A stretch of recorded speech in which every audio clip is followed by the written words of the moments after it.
Bonjour les amis, aujourd'hui je voudrais aborder avec vous la question du choix du bon partenaire dans le contexte d'une réflexion plus globale sur la charge mentale des femmes. Alors, la charge mentale des femmes, j'ai compris en discutant avec énormément de femmes que la charge mentale reposait, était en lien avec un problème de couple, un problème de communication au sein du couple, un problème d'amour, de sentiments, de conflit, de communication de façon globale. Et donc, la question qui se pose, la question que à laquelle je vous propose de réfléchir aujourd'hui, c'est celle de comment choisir un bon conjoint, sachant que vous avez déjà probablement le vôtre, donc c'est pour une prochaine fois, ou bien c'est pour partager avec les jeunes qui vous entourent. La question, c'est comment choisir le conjoint qui sera en même temps notre amant, notre partenaire dans la vie, notre complice, le père de nos enfants, etc., etc. Actuellement, on attend de notre conjoint qu'il joue énormément de rôles.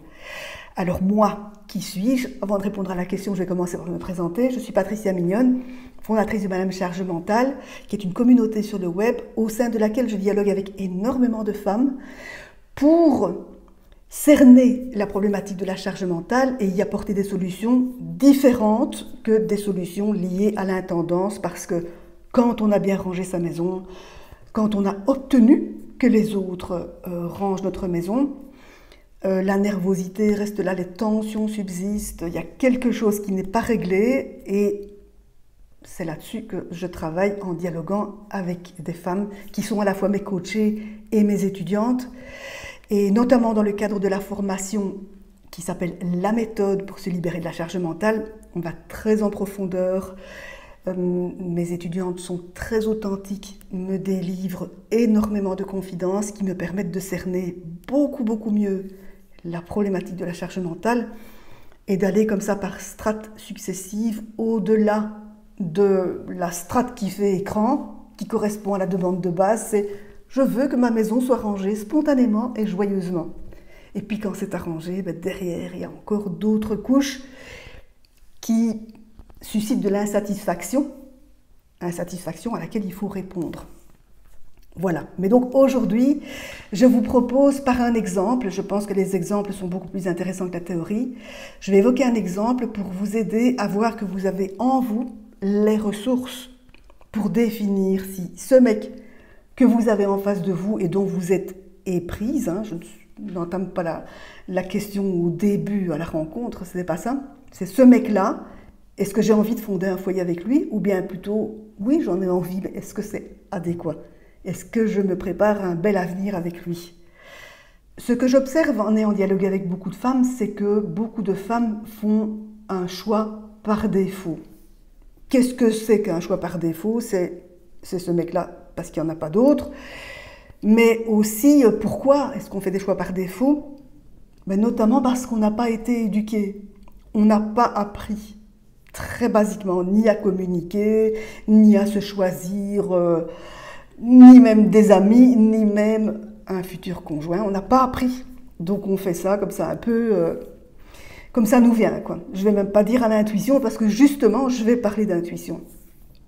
Comme ça nous vient, mais la motivation principale, c'est le fait qu'on a peur de rester seul. Et on a peur de rester seul parce qu'alors on n'entrerait pas dans le moule. On nous a enseigné globalement, flotte dans l'air, un scénario qui est celui du mariage, avec des enfants, une maison, une voiture, etc. Et avec la femme qui s'occupe des enfants et du ménage, et l'homme qui va à l'extérieur, chasser le mammouth et ramène de quoi vivre. Et ce scénario-là, c'est sans compter que la femme actuellement travaille elle aussi et que donc elle a la double peine, quoi. Elle fait 2 journées de travail. Ça, c'est le scénario très classique et malheureusement, je voudrais vous dire, je voudrais abonder dans le sens qu'ils vont me dire, oui, mais pas tous les couples, non, la majorité des couples. Encore actuellement, c'est comme ça dans la majorité des couples et j'aborderai le sujet ultérieurement parce que sinon on va avoir une super longue vidéo et ce n'est pas l'intention. Donc je vais aborder le sujet, la question, par un exemple d'une conversation toute fraîche, je l'ai eue ce matin. C'est le début de l'histoire, ils sont amoureux, On va l'appeler Gwen, Gwenaëlle, la fille, on ne va pas dire son vrai nom. Ils sont amoureux et c'est une relation internationale, une relation à distance. Ils se rencontrent dans le cadre du travail, ça match, et puis il faut trouver un arrangement puisque elle est en Suisse, on va dire, et lui il est à Londres. Et donc ils s'arrangent, ils conviennent qu'elle va venir à Londres. Et quand elle arrive à Londres, il lui a donné les accès à son appart est vide, il est au boulot, il y a une boîte de chocolat qui attend Gwen sur la table de la cuisine. L'appartement est mignon et tout accueillant, et que fait Gwen? Elle fond en larmes. L'histoire s'arrête là. L'histoire aurait dû s'arrêter là en fait, mais elle ne s'est pas arrêtée là. Elle a accepté le truc. Et donc quand on accepte une situation qui ne nous convient pas, on la valide aux yeux de l'autre. On lui dit, mais vas-y gaillard, ce truc vraiment nul que tu as fait, je l'accepte, tu peux continuer comme ça. Et donc ils se sont mariés, ils ont eu 3 enfants, et c'est la merde depuis la naissance du 2e enfant. Donc la relation a été plus ou moins correcte pendant 6 ans, et depuis, c'est devenu la merde, et maintenant c'est l'enfer. Et donc je trouve vraiment important, je vais souligner une chose, déjà, c'est que il n'y a pas eu d'échanges verbaux à ce sujet-là, mais le corps nous parle, hein, parfois d'une façon un petit peu perchée, diront certains, c'est un mot que j'aime pas du tout. On pourra dire, oui, le langage du corps, qu'est-ce que c'est que ce truc? Mais elle a pleuré, elle s'est sentie blessée.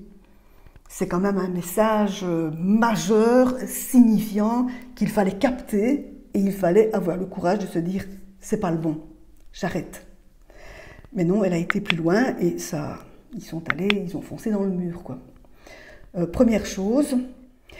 Et la deuxième chose, c'est que, et ça c'est propre à ma manière de faire, l'usage veut, dans les milieux féministes, dans certains milieux féministes en tout cas, que l'on parle constamment de la domination masculine. Et moi, je travaille assez bien sur la soumission féminine. Je préfère ne pas employer le mot dominer au féminin. J'incite les femmes avec qui je travaille à ne pas se considérer comme dominées, mais à se considérer comme soumises. Et pourquoi? Quelle est la différence? Vous pourriez me dire, oui, c'est la même chose, c'est la même situation. Non, c'est pas la même situation. Parce que quand on se dit dominer, on met l'accent sur la responsabilité de l'autre qui me domine. Si je dis je suis soumise, je mets l'accent sur moi qui me soumets et sur le fait que dans la notion de soumission, sous-jacente, il y a un principe de consentement. Je consens à être soumise, mais même si c'est inconscient, c'est quelque chose de complexe qu'on peut explorer par ailleurs. Je le ferai certainement, parce que c'est un sujet qui me passionne. Pour l'instant, je ne l'explore pas, mais en tout cas, je me soumets. Et pourquoi est-ce que je dis ça maintenant? Parce qu'il y a une notion de responsabilité. J'ai eu avec cette personne, donc Gwenaëlle, un échange de 3/4 d'heure plus ou moins, et j'ai voulu, avec elle, pour l'aider à comprendre qu'elle se positionnait en victime soumise, les deux, en général ça va ensemble, et j'ai voulu lui faire remonter jusqu'au début de sa responsabilité. Et elle m'a dit, ah oui mince quoi, oui ça a commencé là. Comme moi-même, on m'a aidé aussi à prendre conscience de la responsabilité du moment initial où j'avais provoqué une situation qui a eu des effets en chaîne désastreux sur ma vie. Donc il est important, à un moment, de se rendre compte, de sortir du rôle de victime, de sortir de cette position-là et de se dire, merde quoi, c'est nul à admettre, mais c'est vrai. En prenant cette décision-là, j'ai été l'artisane de mon malheur. Donc voilà, si ça peut vous éclairer, je vous invite à réfléchir dans les mêmes termes, cette situation dont je me plains, dans quelle mesure y ai-je contribué et quand est-ce que j'ai commencé à y contribuer. Voilà, je vous propose de télécharger mon carnet de coaching consacré au perfectionnisme, qui fait partie de la charge mentale, en cliquant sur le lien dans les commentaires. Je vous propose de m'envoyer vos questions et sujets si vous en avez et de vous inscrire sur la liste d'attente pour vous enrôler, si vous le souhaitez, à la formation qui s'appelle La méthode pour se délivrer de la charge mentale, qui va redémarrer, elle est en cours pour l'instant, qui va redémarrer au début du mois de février.